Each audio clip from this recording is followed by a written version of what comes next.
Bonjour à tous. Je ne sais pas si vous m'entendez ou peut-être pas. Je vais prendre ce micro. Bonjour à tous, bienvenue. Bienvenue dans le temple protestant de Mantes-la-Jolie.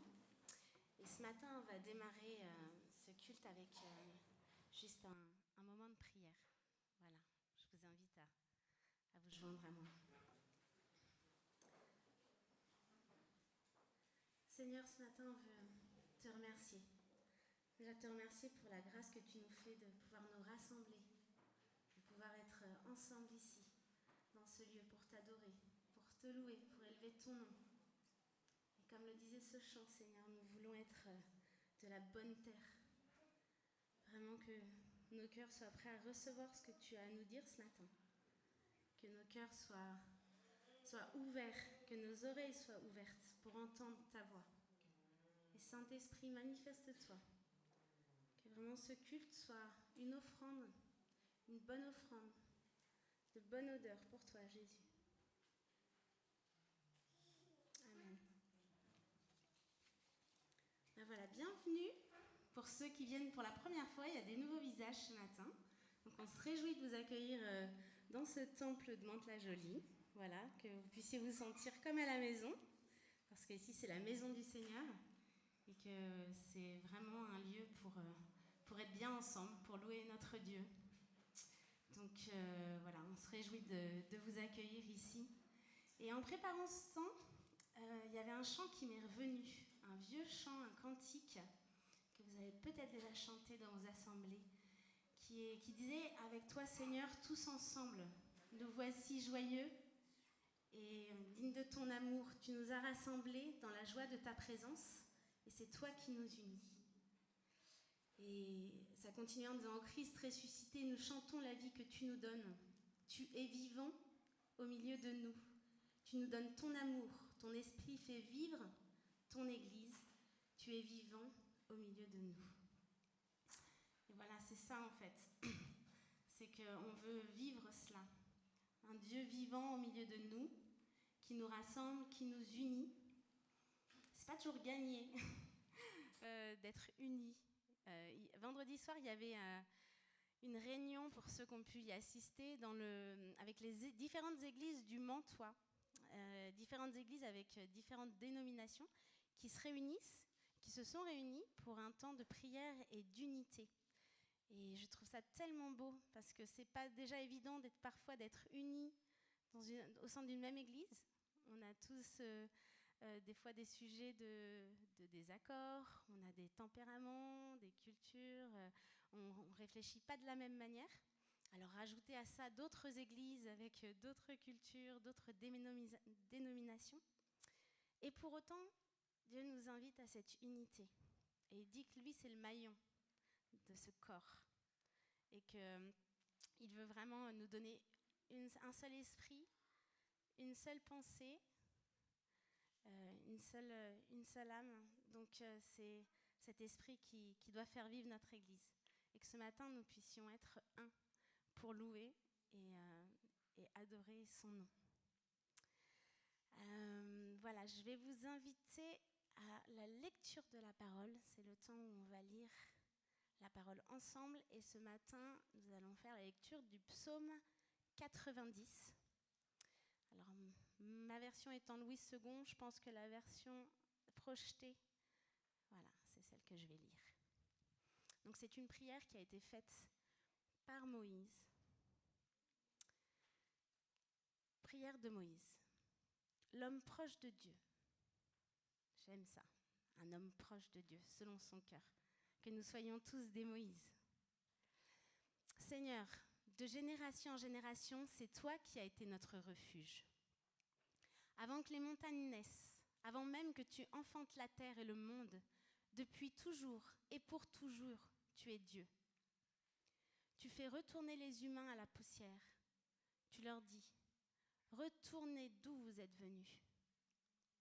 Pour toi, 1000 ans sont aussi brefs que la journée d'hier, déjà passée, ou quelques heures de la nuit. Tu mets fin à la vie humaine. Elle passe comme un court sommeil. Elle est comme l'herbe qui pousse.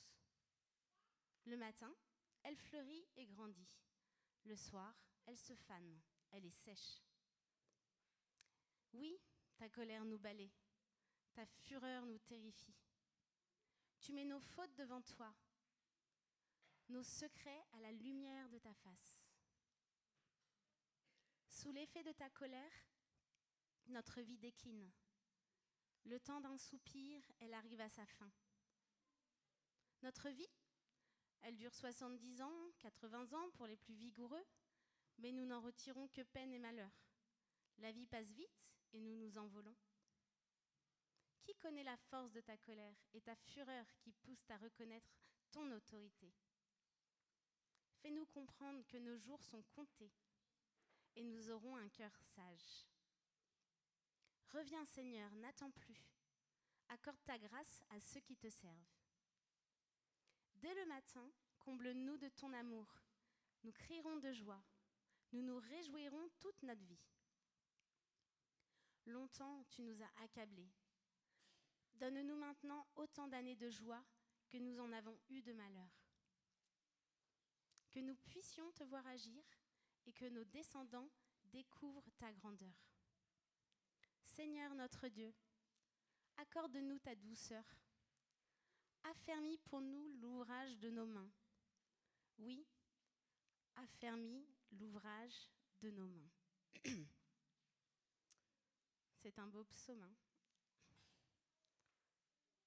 Magnifique psaume. En même temps qu'il nous rappelle que notre vie, elle passe vite, que notre passage sur terre, il est bref, et que nos jours sont comptés. Le Seigneur, il a le début et la fin. Et du coup, ça nous ramène aussi au sujet un peu plus existentiel. Qu'est-ce qui compte vraiment? Quand on regarde dans la société, les gens vont dire peut-être avoir eu un bon travail, une belle carrière, établir une belle famille. Chacun va avoir une notion de ce qu'est un succès, de ce qu'est une vie sur terre réussie. Mais le regard de Dieu, est-ce que c'est ça? Du coup, je sais qu'Arnaud va en parler un peu plus parce que ça va être aussi le sujet du message. Mais je suis restée un peu sur le verset où il dit « Tu mets devant toi nos iniquités et à la lumière de ta face, nos fautes cachées. » Donc je vais en parler un petit peu plus tout à l'heure dans le moment de repentance. Mais ce verset, il m'a touchée. Avant de passer à la suite, on va quand même faire les petites annonces. Voilà, le dimanche, on a un temps où on vous redonne un petit peu les informations générales de ce qui se passe dans notre église et puis les points un petit peu plus ponctuels. Parfois, on a des activités. Donc, pour vous faire un petit topo, donc notre culte, il a 10h45. Si vous êtes là, c'est que ça, vous avez eu la bonne info. Il y a une formation biblique qui se fait ici à 10h pour les ados et les enfants. Du coup, c'est Isabelle et Arnaud qui sont en charge. Le mardi à 14h, il y a un groupe de prière hebdomadaire qui se réunit. Alors, ça peut être en présentiel ou par Zoom si vous ne pouvez pas vous déplacer. Mais il a lieu toutes les semaines.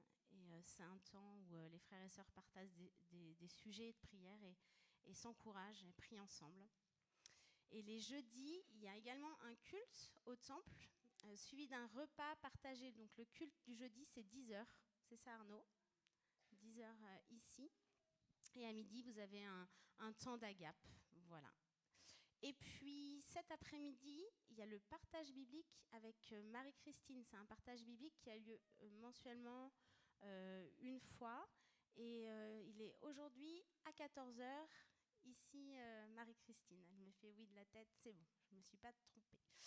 Et puis, chaque 3e samedi du mois, alors ça c'est pareil, on le redira, mais à 18h, il y a une réunion qui concerne les soignants. Donc on a une bonne équipe ici de personnel soignant chrétiens qui partagent cette foi commune et du coup ils se réunissent pour pouvoir prier ensemble.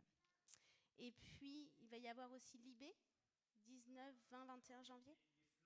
Et il est déjà plein. Même pas le temps de faire l'annonce que ça y est. Les gens voulaient cet accompagnement spirituel, mais il y en aura d'autres, certainement, dans l'année. Oui. Donc on vous fera l'annonce à ce moment-là. Tu voulais rajouter ?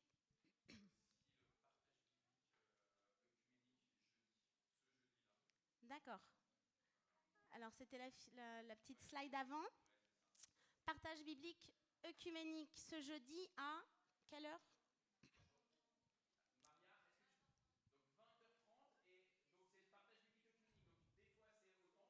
Et des fois c'est donc cette fois-ci c'est ici, comme ça. 20h30 ce jeudi, on vous attend nombreux. Exactement, on vous attend nombreux. C'est Maria qui est en charge. Si vous avez des questions, je vous invite à aller la voir. Voilà. Et puis, je vais peut-être inviter Sam parce que hier c'était la dernière réunion d'un parcours alpha qui a eu lieu ici au Temple. Et il est derrière moi. Et du coup, Sam était en charge de le coordonner. Et voilà, je vais lui laisser la parole. Oui, très beau parcours qu'on a démarré en début d'année, fin septembre. On était un certain nombre d'être à la formation à Paris, puis on a lancé ça une grande majorité de nos samedis après-midi. On était ici avec l'équipe et avec nos participants. Donc c'était un très beau parcours avec différentes attentes aussi des participants. Certains qui voulaient juste découvrir la foi chrétienne, une personne en particulier, d'autres qui étaient plutôt pour approfondir, pour répondre à certaines questions, pour échanger avec des personnes de la communauté. Donc on avait différents profils de personnes. C'était un très beau parcours, des très beaux échanges en animation. Donc ça s'est terminé hier avec un apéro dînatoire final et des très beaux témoignages. Donc je vous encourage vivement, pour ceux qui n'ont pas pu participer à une ou des séances de découverte qu'on a pu avoir pendant ce parcours, de vous inscrire à la prochaine. On risque fortement de redémarrer à la rentrée de septembre. En tout cas, un immense merci à toute l'équipe d'organisation. Vous étiez nombreux à être impliqués. Isabelle pour l'animation sur tous les samedis, à Françoise, Brenda, Andrea pour l'animation des petits groupes, à Noël, Laurence, Sonia pour la logistique. On a eu même des personnes extérieures, Joël, qui nous apportait des gâteaux, qui n'est pas de la communauté, mais qui nous apportait des gâteaux toutes les semaines. Et puis merci au groupe de louanges qui nous a soutenus pour les temps de louanges. Il y a quand même pas mal d'efforts qui sont mobilisés pour faire un parcours. Donc merci à Sandra, Ouella, aux personnes qui se sont mobilisées dans le groupe. J'espère que j'en oublie pas trop des personnes. Merci à tous eux. Et puis... Et Hani, et tous les orateurs bien sûr. Hani, Steve, des personnes extérieures aussi à la communauté qui sont venues intervenir pour les. Donc merci à tous nos orateurs aussi qui ont pris du temps pour préparer les topos. Voilà. Ne manquez pas la prochaine édition, septembre 2024. Amen. Bon, je me suis emmêlé les pinceaux tout à l'heure, donc j'ai zappé la confession de foi. Parce que donc je propose qu'on fasse cette confession de foi ensemble maintenant, et on va pouvoir se lever pour lire ce symbole des apôtres. Je crois en Dieu, le Père Tout-Puissant, Créateur du ciel et de la terre. Je crois en Jésus-Christ, son Fils unique, notre Seigneur, qui a été conçu du Saint-Esprit et qui est né de la Vierge Marie. Il a souffert sous Ponce Pilate. Il a été crucifié. Il est mort. Il a été enseveli. Il est descendu aux enfers. Le 3e jour, il est ressuscité des morts. Il est monté au ciel. Il siège à la droite de Dieu, le Père Tout-Puissant. De là, il reviendra pour juger les vivants et les morts. Je crois au Saint-Esprit, la Sainte Église universelle, la communion des saints, la rémission des péchés, la résurrection de la chair et la vie éternelle. Amen. Amen. Oui, c'est quand même important de proclamer ce en quoi nous croyons. Et voilà, même si je m'étais moi un petit peu mélangée dans mes notes, je trouve que c'est bien de pouvoir le faire ensemble en l'église, pouvoir confesser ce symbole des apôtres. On va passer sur un temps d'offrande. Tout à l'heure, on parlait un petit peu des activités qui se font. Oui, vous pouvez vous rasseoir, bien sûr. Des activités qui se font au temple, des activités pour les enfants, des activités comme les parcours alpha, plein d'autres choses. Et bien entendu, c'est à la grâce de Dieu que ces activités sont faites. Il y a le temps qui est donné par des bénévoles, par des gens de cette communauté. Et puis, bien sûr, ce qui permet aussi qu'elles existent et qu'on se réunisse, c'est les dons que vous pouvez faire. Et on rend grâce à Dieu pour votre générosité, pour ce que le Seigneur met sur votre cœur. Il y avait une parole qui m'avait touchée d'un prédicateur quand j'étais jeune qui expliquait, j'étais encore propriétaire de rien du tout, mais qui avait parlé de ce que Dieu était le propriétaire de toutes choses et de nos moyens, de nos maisons, de tout ce qu'il nous donnait, de nos situations, de notre travail. Il était propriétaire de tous nos biens. Quand on suit Jésus, on accepte ça, que Dieu soit le propriétaire et que nous soyons des intendants. J'étais jeune, je pense qu'intendant, voilà, je ne mesurais pas tout ce que ça voulait dire, mais en gros, c'était être gestionnaire. Dieu nous donne la sagesse, l'esprit pour nous guider, de savoir comment gérer ce qu'il nous a donné, mais c'est lui qui reste le propriétaire. Et j'aime bien cette image-là, parce que parfois, on a l'impression que notre compte en banque, il est à nous. Voilà, notre maison nous appartient, on est dans une société où c'est important, la propriété, l'individualisme, ça nous appartient, c'est à nous. Et rappeler en fait que non, Dieu, il est propriétaire de tout ce que nous avons. Et de toute façon, comme le disait le psaume 90, quand à un moment on va repartir, on partira poussière. Je veux dire, on ne va pas repartir avec nos bijoux, notre maison, etc. On repartira comme nous sommes venus. Donc c'est bien à Dieu qu'appartient toute chose. Et voilà, soyons de bons intendants pour le Seigneur, que vraiment on puisse utiliser ce qu'il nous donne avec sagesse et dirigé par son esprit. Je vais demander à Naoum et Joshua devant si vous pouvez prendre les panières et puis passer pour les offrandes, s'il vous plaît.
Seigneur, nous te remettons ces dons.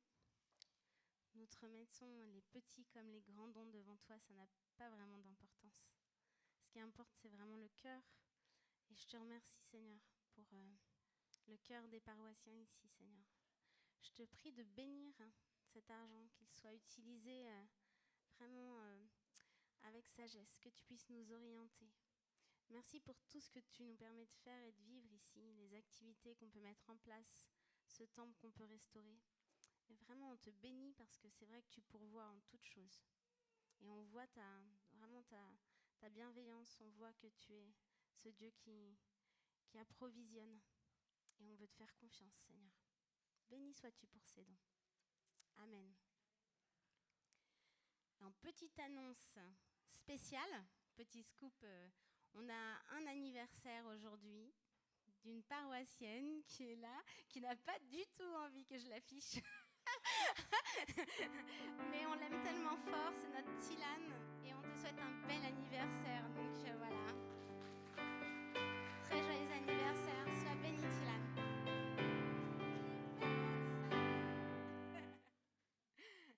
Alors, j'allais pas t'afficher, mais Arnaud m'a demandé, donc tu vois, moi j'obéis à mon pasteur. Et voilà. En tout cas, très belle journée à toi. On va rentrer dans un temps de repentance. On va demander à Dieu de nous montrer sa volonté. Et tout à l'heure, je vous ai lu ce psaume 90. Et je vous ai vraiment dit le verset que j'avais retenu pour ce matin. Je vous le relis, c'est le verset 8. « Tu mets devant toi nos iniquités et à la lumière de ta face, nos fautes cachées. » Aucune faute n'est cachée devant Dieu. Nos péchés, il les connaît. Il connaît même les péchés dont nous n'avons pas conscience. Il y a des choses que nous faisons parce que, voilà, on a été élevés de cette manière-là. Il y a des choses que nous faisons inconsciemment, mais qui déshonorent notre Dieu. Et ça, il veut les mettre à la lumière. Mais pour ça, il faut qu'on puisse passer du temps avec lui, qu'on le laisse nous parler sur notre propre vie, sur l'état de notre cœur, qu'on laisse le Saint-Esprit nous révéler un petit peu cet état pécheur qui est en nous. C'est pas le moment le plus agréable, hein. On préfère quand Dieu nous dit t'es chouette mon fils, c'est top ce que tu fais. Quand il commence à dire oh là, j'aime pas trop l'état de ton cœur, ce que tu fais, j'adhère pas, c'est plus difficile. Mais le Seigneur, il veut pas faire ça pour nous rabaisser. Dieu, c'est pas un Dieu qui veut mettre le doigt pour nous dire t'es mauvais, ce que tu fais, c'est pas bon. Il veut nous libérer. Il est venu pour libérer les captifs. Et notre état de pécheur, c'est ça. C'est quand on est captif, on est prisonnier d'un péché qui nous dépasse, dont on n'arrive parfois pas nous-mêmes à nous détacher. Mais Dieu, il est grand et puissant pour le faire. On va prier, on va demander à Dieu d'intervenir dans nos cœurs. Seigneur, ce matin, nous venons devant toi, devant ton trône de grâce, Seigneur, parce que notre désir, c'est de faire ta volonté. Mais clairement, sans ton aide, on ne peut pas le faire. On est faible, tu le dis dans ta parole. La chair est faible, Seigneur. Et notre état de pécheur est là, Seigneur, et nous avons besoin de toi. Nous avons besoin de ta grâce, nous avons besoin du sang de Jésus qui purifie de tout péché. Seigneur, nous te demandons que ton esprit nous révèle là où tu veux nous transformer, nous changer, là où tu veux enlever cette colère, cette jalousie, cet orgueil, cette vanité, cette lâcheté, cette paresse. Toutes choses, Seigneur, qui peuvent être dans nos cœurs, qui ne te glorifient pas, qui ne sont pas qui nous sommes vraiment. Et Seigneur, nous te demandons vraiment que ce joug soit brisé, quand ton nom puisse être ces nouvelles créatures dont tu parles dans ta parole. Tu nous rends purs, tu nous donnes un vêtement blanc comme la neige, Seigneur. Devant toi, c'est comme ça que nous paraissons. Père, je te prie vraiment que nous prenions conscience de cet état de pécheur et que tu puisses continuer à agir en nous, à faire ton travail, que ton Saint-Esprit puisse continuer à œuvrer dans nos cœurs et que nous soyons réceptifs. Merci Seigneur, parce que ta grâce nous appartenait. Ton sang nous a lavés de tout péché. Et devant toi maintenant, nous pouvons nous présenter. purifiés par ce sang de Jésus. Jésus qui a pris chacun de nos péchés sur cette croix. Merci pour cette grâce parfaite pour chacun d'entre nous. Amen.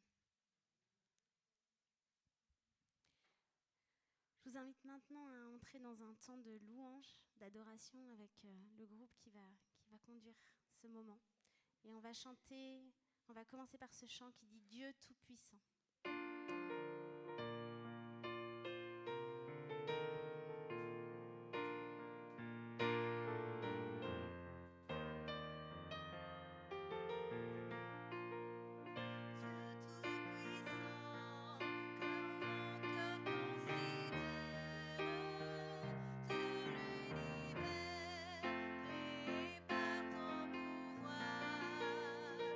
Le ciel d'azur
Amen. À ce chant, il fait toujours du bien. Grandes et merveilleuses sont toutes tes œuvres. Du coup, suite à ce chant, justement, nous, on a un temps particulier qu'on aime beaucoup ici à la paroisse de Mantes. Ça s'appelle un temps d'action de grâce. Et pour les gens qui ne sont pas encore venus ici, c'est un temps où le micro passe dans l'assemblée et c'est vous qui pouvez témoigner des belles choses que Dieu fait, des choses grandes et merveilleuses qu'il fait pour vous. Donc ça peut être un sujet de prière que vous aviez, où vous avez vu la main de Dieu, voilà un témoignage que vous avez à apporter ce matin, parce qu'on s'aperçoit quand même que c'est ce qui nous fortifie les uns les autres. La foi vient quand même de ce que l'on entend, et entendre des témoignages de l'intervention de Dieu dans les vies des uns et des autres, ça nous encourage, ça nous exhorte, et on a besoin de ça. C'est pour ça que le Seigneur nous a créés en corps et qu'on soit ensemble. Sinon, chacun pourrait vivre sa foi chez lui, tranquille, seul. Mais en fait, non, on a vraiment besoin des uns des autres. Et ce temps d'action de grâce, il est précieux.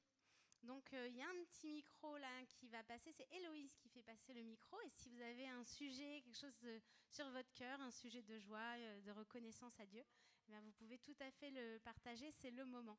Donc voilà, vous pouvez lever votre main et Héloïse va venir vous donner le micro.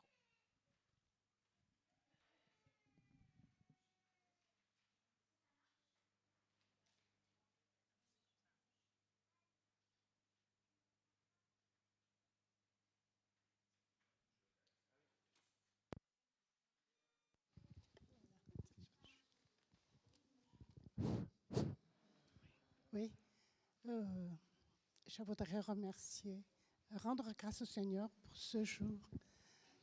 Aujourd'hui, j'entame mon dernier quart du siècle. C'est beaucoup de grâce de la part du Seigneur.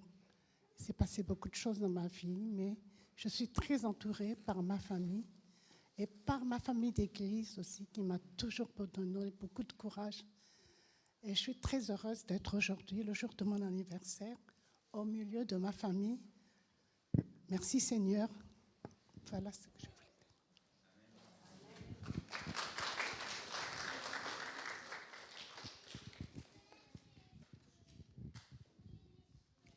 Je recevais ce matin les vœux de la belle-mère de ma fille qui vit aux États-Unis. C'est une personne, Nancy est une bonne personne. Elle a vécu beaucoup d'épreuves dans sa vie. Elle a perdu 2 enfants dans un accident de voiture. Elle a perdu une jambe dans un accident de moto. Elle s'est cassé le bras, ça a mis 10 mois. Je passe sur les détails. Et la semaine dernière, elle a fait un infarctus très grave. Et elle écrivait que elle a été prise en charge. Heureusement, elle avait des douleurs à l'estomac, tout simplement. Et en fait, c'était un infarctus. Son artère était bouchée à 99%. Ils habitent dans une petite ville en plein Iowa. Vous savez, en ce moment, il neige, il fait moins 30 degrés. Et donc, elle a été transportée en hélicoptère dans l'hôpital le plus proche. Et là, elle a été sauvée. Elle a été sauvée et vraiment, je remercie le Seigneur parce que je pense elle écrivait qu'elle avait besoin encore de vivre. Elle avait encore beaucoup de choses à faire. Elle a ses 2 petites filles, nos 2 petites filles, dont elle s'occupe très très bien. Et vraiment, je remercie le Seigneur de lui avoir sauvé la vie. Je pense que le Seigneur était avec elle.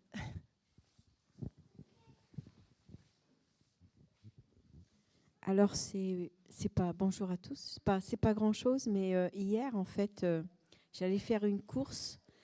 Et puis, en revenant, j'avais pris 2 sacs. Je comprenais pas. J'ai pris 2 sacs. Bon.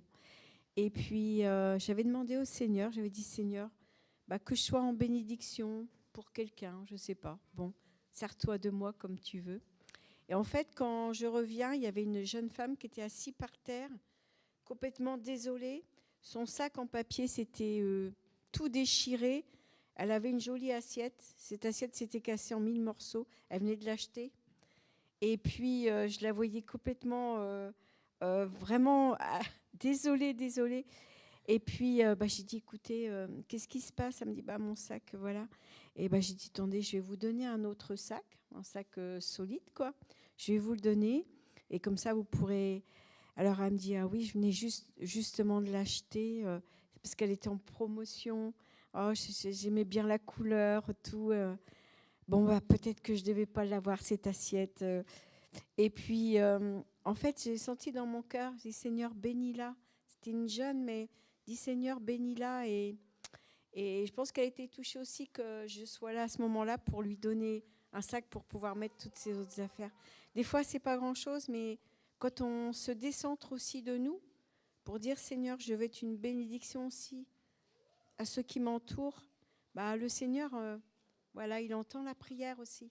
Voilà, c'était pas grand-chose, mais voilà, c'est juste ce que je voulais dire.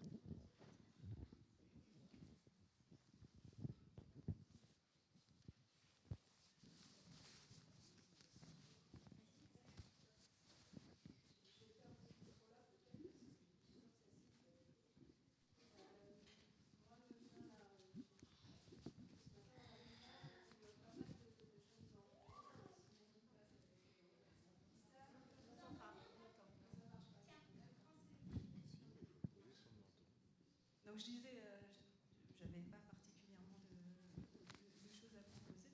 En t'entendant, je disais, les choses qui m'ont apporté de la joie ce matin, c'était de voir tous les jeunes enfants là, qui passent avec le sourire, le petit Simon, le petite fille avec sa poupée et d'autres que j'ai croisés qui sont liés. J'entendais aussi les plus grands enfants qui sont devant, qui chantaient et on entendait leur voix nous-mêmes ici. Et je veux remercier le Seigneur pour cette vie et ce sourire qu'il donne à nos enfants. Et eux, ils nous le donnent comme ça, spontanément. Et je pense que vraiment, ça vient de lui, quoi. C'est, comme dit, les petits-enfants. Et je veux prier le Seigneur qu'en grandissant, nos ados et nous qui sommes adultes, on garde cette spontanéité de la joie et du sourire. Voilà. Merci, Seigneur. Est-ce que quelqu'un d'autre veut partager quelque chose?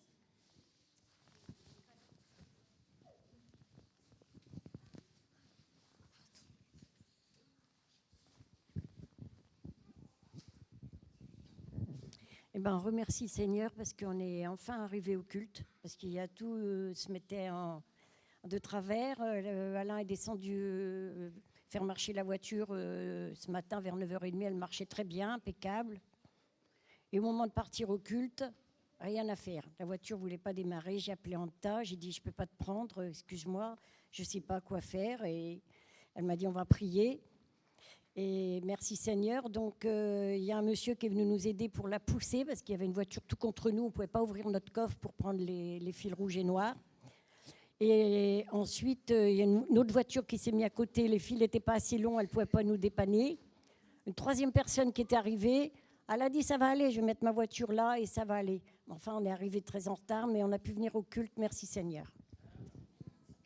Et trouver du monde pour vous aider le dimanche matin, ça, c'est merci Seigneur aussi.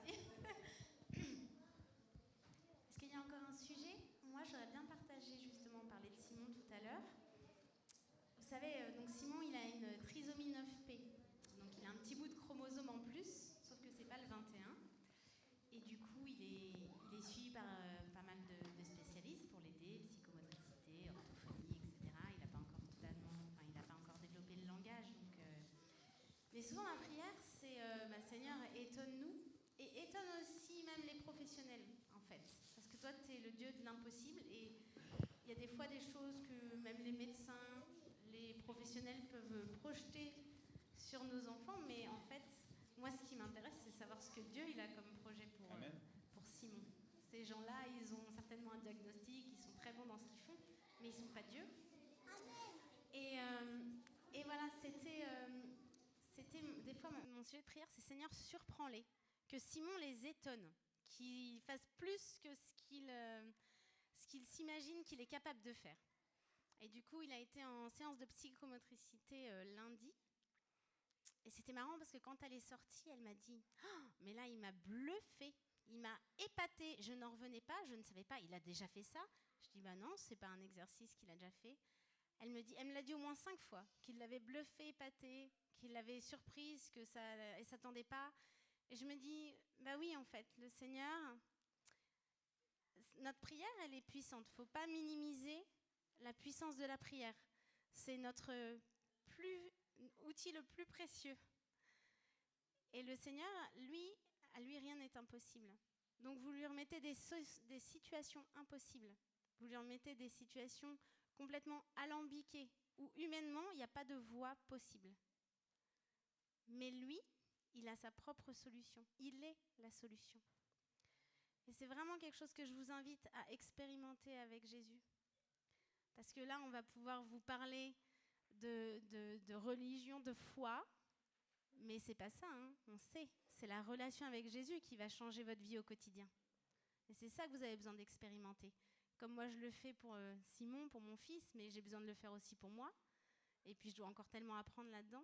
Mais je vous invite chacun à aller regarder dans vos situations impossibles, les choses où, humainement, vous avez tout essayé, il n'y a aucune voie qui s'ouvre. Mais le Seigneur, il est la solution.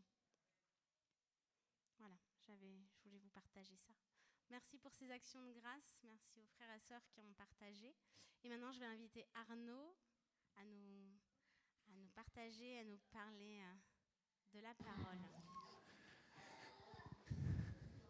Et il y a les enfants qui vont partir. Ils sont un peu excités depuis tout à l'heure. Ils attendaient. Et en même temps, ils étaient reconnaissants, je pense, d'entendre toutes les actions de grâce, parce qu'elles étaient nombreuses ce matin. Et on bénit le Seigneur. Amen, amen. C'est ce que tu disais tout à l'heure, justement, du fait que c'est par... ce moment, l'idée, c'est pas de se valoriser et de se dire « Ah, moi, j'ai des super témoignages, je suis un super chrétien, je mérite tout ça. » Mais c'est juste pour rendre gloire à Dieu. Ouais, et que les autres sont nuls. C'est ce qu'on a vu avec les adolescents dans Luc 18, avec cette parabole racontée par Jésus. Vous savez, où il y a un pharisien qui va au temple et qui dit « Ouais, merci Seigneur que moi je peux jeûner, merci que je peux jeûner 2 fois par semaine, que je puisse donner la dîme, merci que je puisse comme ça être bien portant, que tout va bien pour moi, que je ne suis pas comme… » Et il regarde, il y a un collecteur d'impôts donc, qui est en lien avec les Romains. Et le collecteur d'impôts, lui, au contraire, il est dans la repentance, il est dans la contrition, et il dit « Oh là là, j'ai tellement honte de ce que je suis, j'ai tellement honte, j'ose pas m'approcher. » Et donc l'idée de ces actions de grâce-là, comme tu le disais tout à l'heure, Cathy, c'est pas de s'auto-valoriser, mais c'est de rendre gloire à Dieu, et ça va fortifier les autres. Parce que du coup, tu disais la prière, et ben, Luc 18. Et ça alors du coup, là, c'était orgueilleux, chérie. Et l'idée, c'est aussi que quand je vois des gens prier, ça peut m'encourager à prier. Quand je vois des gens qui reçoivent de la part du Seigneur, qui me disent « Dieu, c'est un bon papa qui veut prendre soin de moi », et ben, ça encourage les autres à ce qu'ils reçoivent aussi cette parole pour eux. Confie tous tes projets en l'Éternel. Alors on arrive donc sur ce psaume numéro 90 et je vous avoue que le passage là d'aujourd'hui, il n'est pas facile, justement. On va prendre les versets 3 à 6 du psaume 90. Tu fais retourner les humains à la poussière. Tu leur dis, retournez d'où vous êtes venus. Pour toi, 1000 ans sont aussi brefs que la journée d'hier, déjà passée, ou quelques heures de la nuit. Tu mets fin à la vie humaine. Elle passe comme un court sommeil, elle est comme l'herbe qui pousse. Le matin, elle fleurit et grandit. Le soir, elle se fane et elle sèche. Merci Nicolas.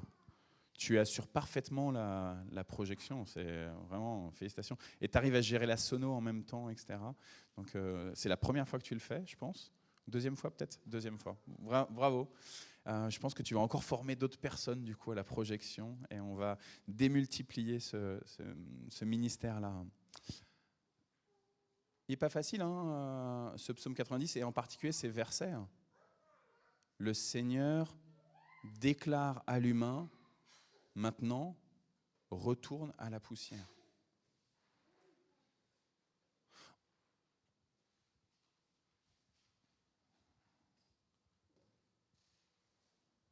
Depuis le début de la création, je pense que l'être humain est un homme révolté, est une femme révoltée. Contre son Créateur, contre celui qui lui a donné la vie, contre les projets, les visions, les capacités du Créateur. Et à tel point que quand le Créateur dit ce fruit de l'arbre de la connaissance du bien et du mal, je ne veux pas que tu le manges, on se révolte contre cette direction, cette volonté, cette loi, cette restriction de Dieu. Et finalement, on va céder à cette tentation d'aller croquer ce fruit de l'arbre de la connaissance du bien et du mal. Pourquoi est-ce que l'être humain, c'est un homme révolté, c'est une femme révoltée? Je ne sais pas, la raison profonde qui fait que l'être humain, dès le départ, il a l'aspiration d'aller contre ceux qui lui veulent du bien, contre Dieu. Qu'est-ce qui se passe qu'un enfant, très vite, il va rentrer dans la fameuse phase du non. Non, non. Là, je pense qu'on n'entend plus, là. Non, mais c'est bon. C'était juste que Naoum a demandé pour que ça soit derrière. C'est ça? Alors, dans les isbas, ça veut dire que c'est au niveau de l'ampli en bas qu'il faut appuyer sur le bouton, descendre sur le channel D, et ça, c'est le channel vers les isbas. Et donc, c'est lui qu'il faut réduire ou qu'il faut augmenter. Pardon, excusez-moi.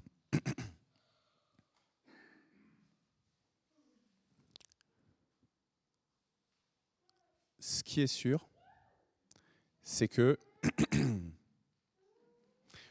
je pense que ça va être compliqué avec la sono, Naoum. Je pense qu'il ne faut pas venir dérégler pendant la prédication.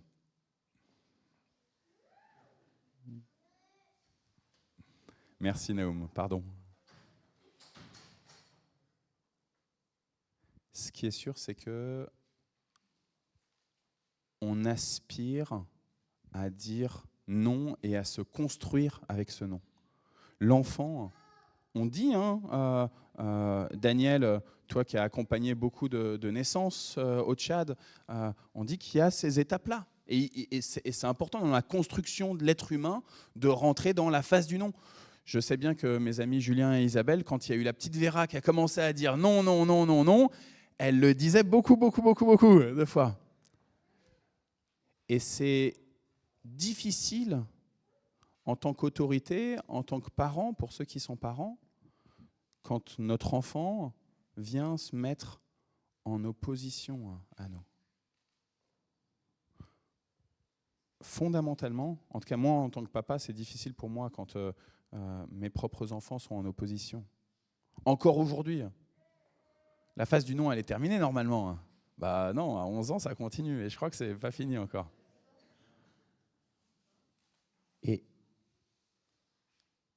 Et pourtant, ça vient nous révéler cette phase du non, de l'idée de se construire en indépendant de tout ce qui nous environne. Je suis indépendant, je suis autonome, j'ai besoin de personne. Ça vient révéler profondément cette révolte entre Dieu et l'humain. Je ne dois pas manger le fruit de l'arbre de la connaissance du bien et du mal, mais je vais quand même y aller. Et vous le savez bien, on a tous des tentations au quotidien, des choses où on sait que c'est pas bon pour nous. Et pourtant, on hésite, et puis on y va. Allez, c'est pas bien grave, et puis c'est vite fait. Ben si, c'est grave. Parce que ça signifie profondément ta révolte. Ta révolte contre celui qui te veut du bien. Oui, mais Dieu, sa loi, elle est quand même compliquée. 613 commandements, c'est compliqué. Et puis, ok, si on résume avec les commandements de Jésus, les 613 avec les 2 commandements, ok, aimer notre prochain comme nous-mêmes, aimer Dieu de tout son cœur.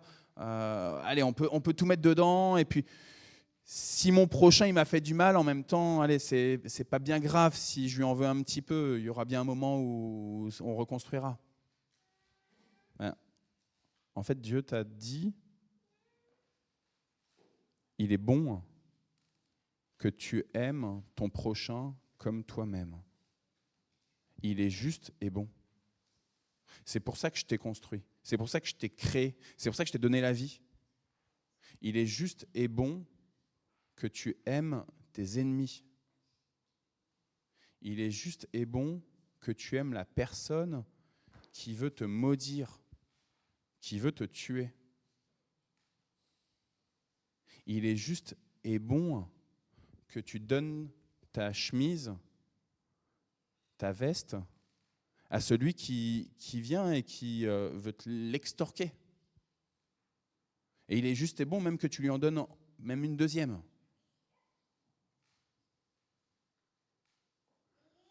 Pourtant, vous voyez, on se révolte au quotidien contre ce que Dieu veut nous offrir de juste et bon. Exactement parallèle entre un parent et son enfant, où le parent, il essaye de donner des règles. Et l'enfant, eh ben, il dit non, non et non, j'en veux pas, je veux me construire. Moi tout seul. Sœurs et frères, après que Adam et Ève ont mangé le fruit de l'arbre de la connaissance du bien et du mal, Dieu il est obligé de constater justement cette aspiration de l'humain à être un insoumis, à être en révolte, à être une femme révoltée, un homme révolté. Et donc, il chasse Adam et Ève du jardin et il dit, il faut maintenant, Jonas, arrête de bâiller s'il te plaît. Ou si tu bailles, essaye de faire sans bruit s'il te plaît. Essaye, maintenant, pardon, faut que je reconnecte sur la prédication. Si tu restes ici dans le jardin, le risque, c'est que tu vas chercher à sans cesse être comme moi, comme Dieu. Et donc du coup, la conséquence, c'est que tu ne vas pas pouvoir non plus prendre le fruit de la vie éternelle. Et donc le fait qu'on soit chassé du jardin, ça provoque la finitude de la vie humaine. Désormais, vous ne serez pas des êtres d'éternité sur cette terre. C'est posé.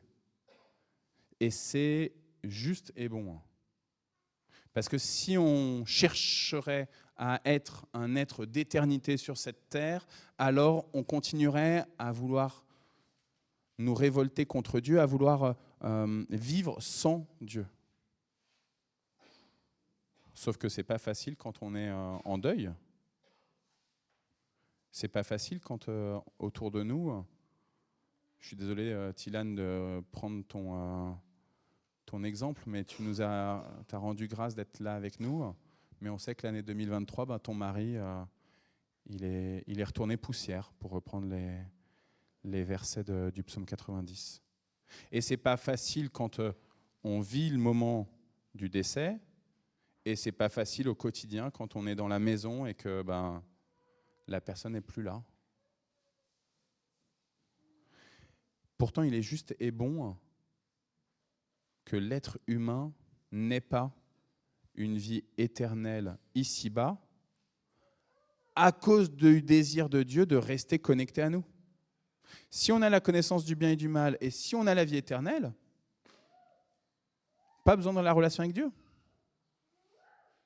Si on permet à ce que les enfants ils puissent travailler et gagner leur vie, pas besoin de rester à la maison à ce que les parents les nourrissent.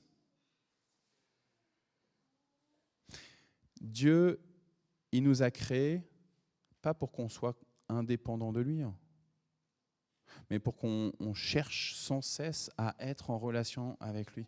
Et lui, il aspire à ça, il a de la joie à ça.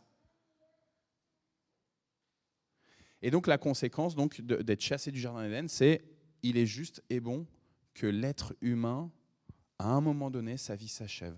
Sa vie terrestre s'achève. C'est juste et bon. Mais révolte sans cesse, ce cœur de révolté qu'on a, fait qu'aujourd'hui, vous le suivez dans les actualités, peut-être même qu'il y en a parmi vous qui sont investis dans ce type d'industrie. On cherche à trouver des recettes miracles pour prolonger encore un peu plus la vie. Il suffit de penser à Elon Musk et ce qu'il veut faire avec les puces qui donnent des pouvoirs, des capacités supplémentaires à l'humain.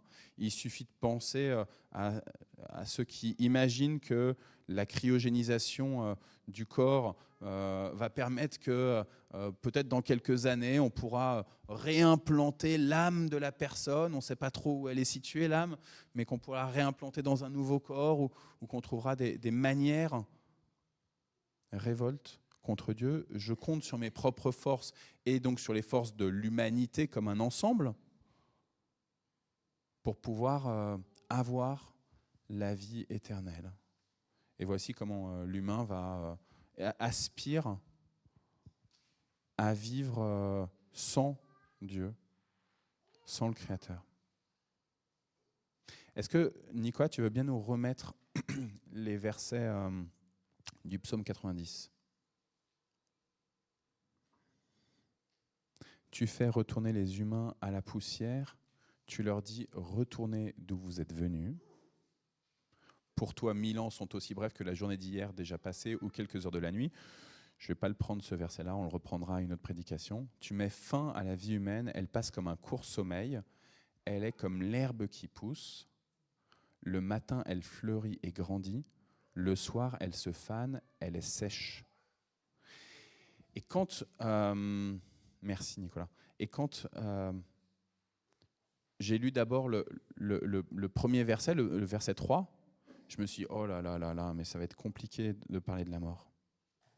Et puis après, je suis arrivé jusqu'au verset 6, et là j'ai eu la réponse à ce qui me semblait tellement difficile à comprendre avec cette question de la finitude de l'être humain.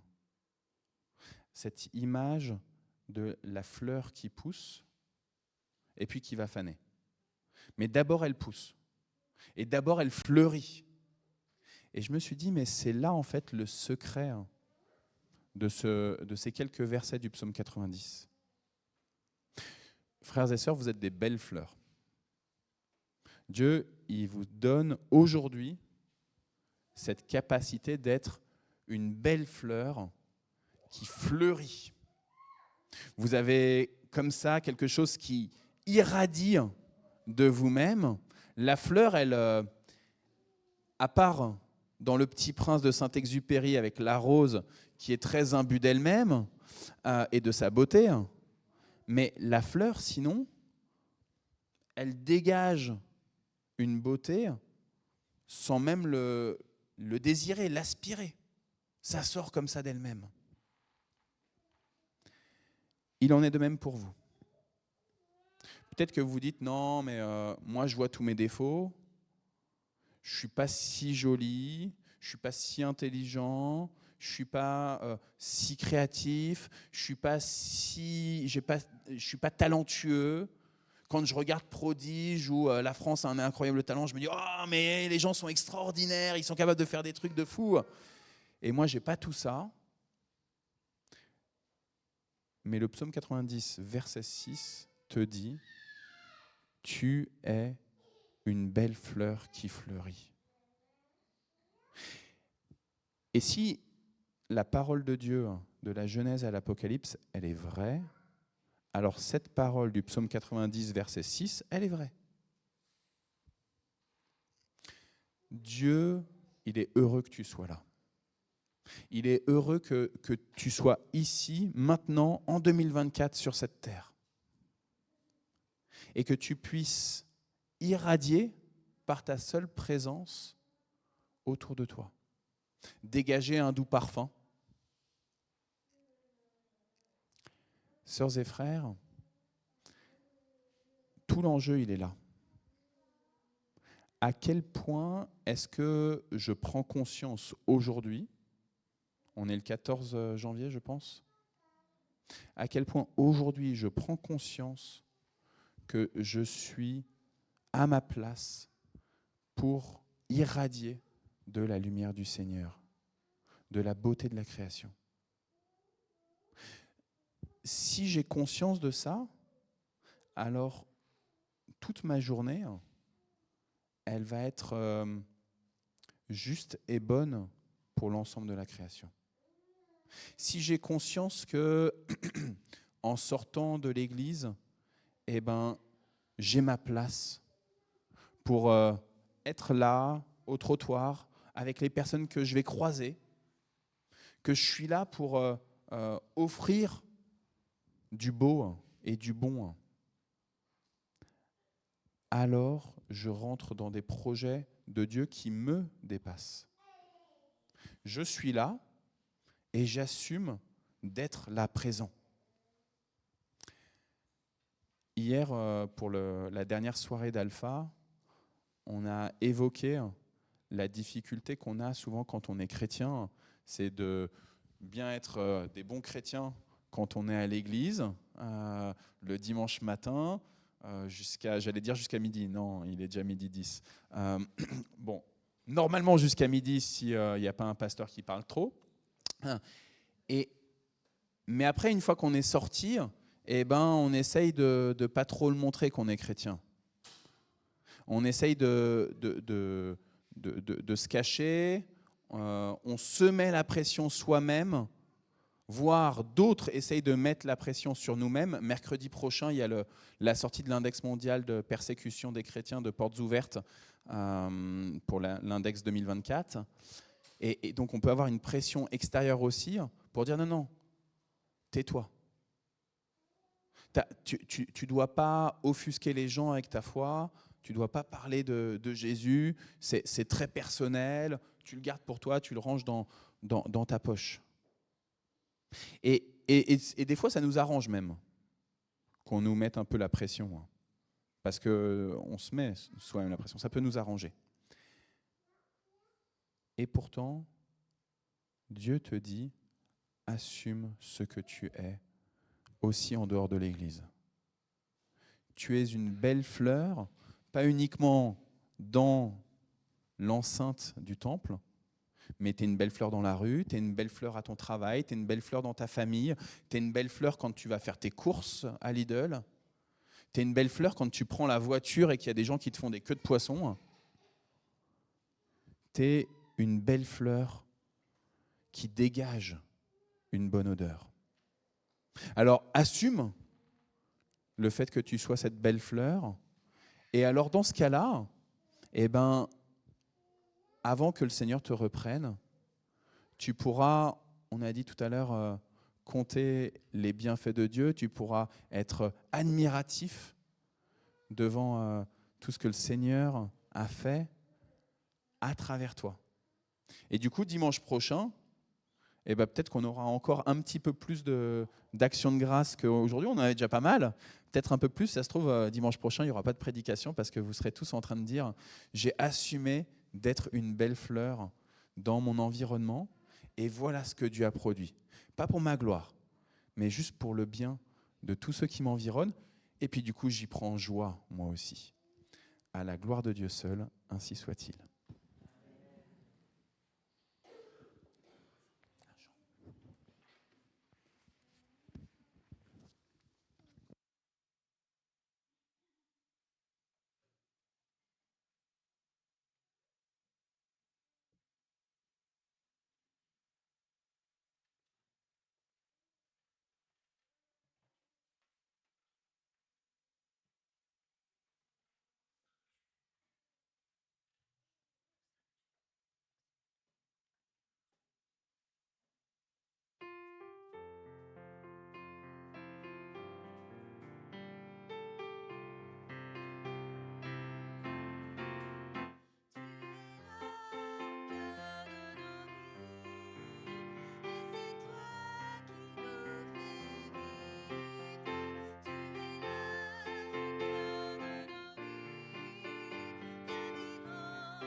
de prière et d'intercession. Je vous invite à prier avec moi. Seigneur, merci, comme le dit ce chant, tu es là. Qu'importe si on passe par des tempêtes, Seigneur, tu es là. Et on veut commencer ce temps de prière par un temps de reconnaissance pour tous tes bienfaits envers nous, Seigneur. Notre âme ne veut en oublier aucune, parce que oui, tu es ce Dieu qui a créé un monde parfait pour nous.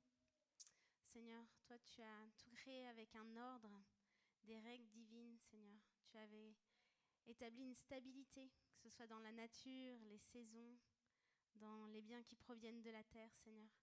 Tu as établi la famille, tu as établi le travail, le repos. Seigneur, tu as fait tout parfaitement.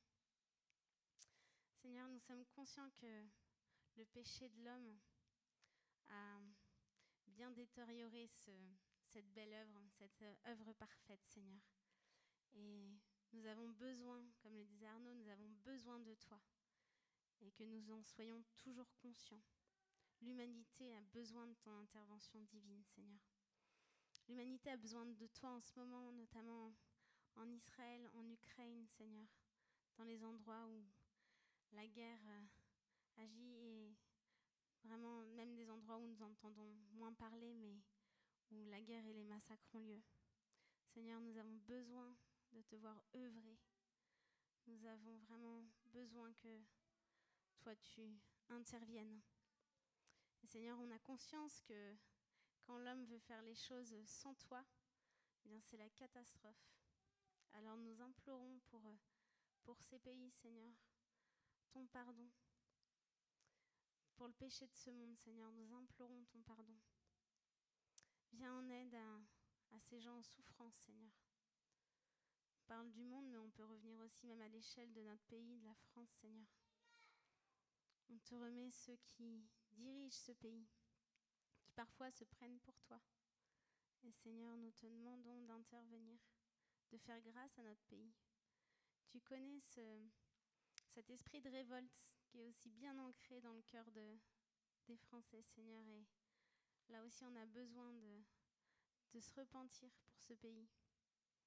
On a besoin que tu vraiment reprennes ce pays en main et on te demande d'intervenir dans les situations de souffrance. En ce moment, il y a beaucoup de gens qui décèdent de froid dans nos rues, Seigneur. Il y a des gens qui n'ont pas ce qu'il faut pour vivre. Il y a des gens en souffrance psychique, psychologique, spirituelle. Et Seigneur, vraiment que tu puisses là aussi intervenir. Nous avons besoin de toi. Seigneur, je te remets la situation à La Réunion aujourd'hui, avec cette alerte cyclonique. Et Seigneur, je te prie là aussi de pouvoir éloigner ce danger, de vraiment mettre ce peuple à l'abri, Seigneur. Protège-les. Toi, tu mets au large. Toi, tu peux tout. C'est toi le maître du temps. Et Seigneur, c'est à toi que nous faisons appel. Vraiment, interviens. Seigneur, nous te prions pour notre ville, pour Mantes-la-Jolie.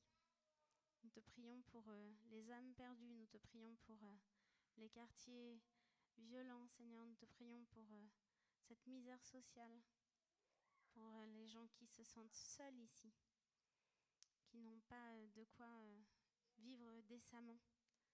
Et Seigneur, vraiment, nous te remettons cette ville. Viens instaurer ta paix, Seigneur. Mets un esprit de solidarité.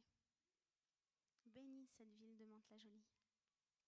Nous prions pour cette communauté également, pour les gens qui sont malades, qui sont en souffrance personnelle, qui vivent des temps difficiles au sein de leur couple, des personnes qui voilà, ont affaire à la maladie, qui doivent vraiment s'attendre à toi dans leur situation, aussi bien financière. Seigneur, nous te les remettons.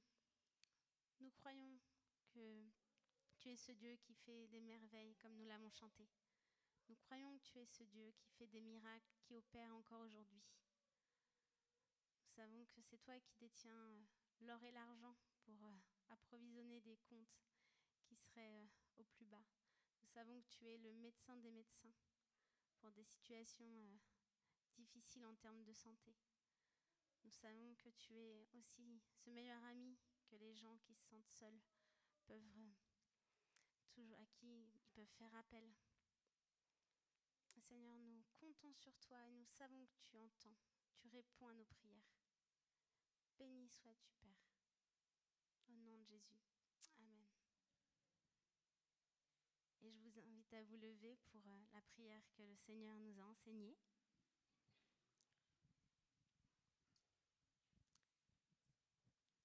Notre Père qui es aux cieux, que ton nom soit sanctifié, que ton règne vienne, que ta volonté soit faite sur la terre comme au ciel. Donne-nous aujourd'hui notre pain de ce jour. Pardonne-nous nos offenses, comme nous pardonnons aussi à ceux qui nous ont offensés. Ne nous laisse pas entrer en tentation, mais délivre-nous du mal, car c'est à toi qu'appartiennent le règne, la puissance et la gloire, au siècle des siècles. Amen. Et c'est le temps de bénédiction finale pour que vous puissiez repartir vraiment avec cette parole de bénédiction et ensuite on fera un dernier chant. Et cette bénédiction, c'est celle qui était dans le psaume 90. Sur la fin, il est dit « Que la grâce de l'Éternel notre Dieu soit sur nous. Affermis l'ouvrage de nos mains, Seigneur. Affermis l'ouvrage de nos mains. » Comme le disait Arnaud, que vous puissiez être cette fleur là où vous êtes et que le Seigneur puisse affermir ce que vous faites, l'ouvrage de vos mains. Amen.